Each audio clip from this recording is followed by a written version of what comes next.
Producing sequels is always a challenge, whether for a book, a movie, or a game.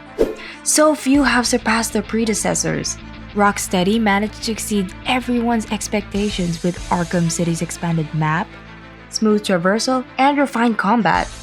Ubisoft certainly learned from banned criticism of Assassin's Creed 1, applied it, and created Assassin's Creed 2, which is an exceptional sequel.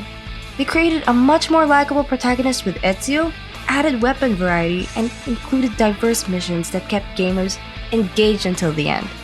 Unfortunately, Nimbus Infinity didn't do any of that, so it goes all the way over here.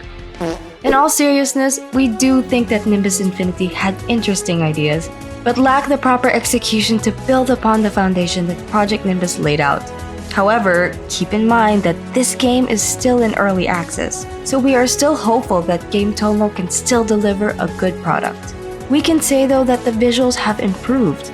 Textures and models are more detailed, and similar to the first game, the environments elevate the overall design of the game. We just kinda miss the vibrant colors of the first one. While there's a lot to like visually, this sequel feels like it's a step backward in terms of the gameplay. Melee is useless as hell! You can't even close the distance between enemies. The targeting system is visually appealing, but quite impractical in combat. It's more of a hassle getting your reticle to align with your enemies, and when you do, it doesn't stick for long. We did like the zoom-in feature they included once you're locked on, but we still feel like it could have been a lot better.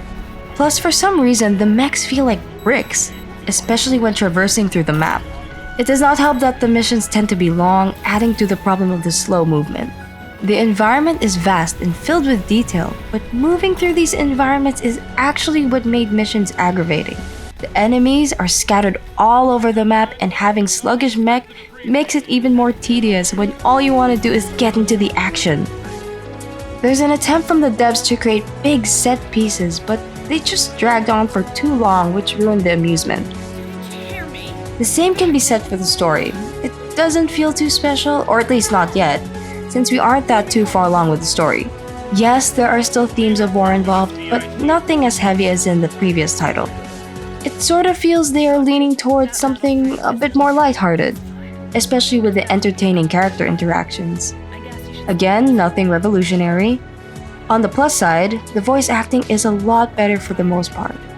But there are still some hammy performances and a bad attempt at a Scottish accent. Are kids these days used to being fired at or what? Since Nimbus Infinity is still in its early access, it gets a pass for now since we had an amazing time with Project Nimbus and we are well aware of the game's potential. On the other hand, the overall design in this sequel is an improvement from the first game. The details of the ship and mechas truly pop with the refined graphics. We just wish it was paired with the amazing mechanics too. So here's hoping that we get an updated version with fleshed out gameplay. What do you think about Nimbus Infinity? What other games do you want us to cover? Do you have a video game sequel that you love or hate? Sound off in the comments below. If you're still looking for a game to play, then we suggest you tune in for more as we go over our second mech week. Till then, this is Game 8 Information Station, signing off.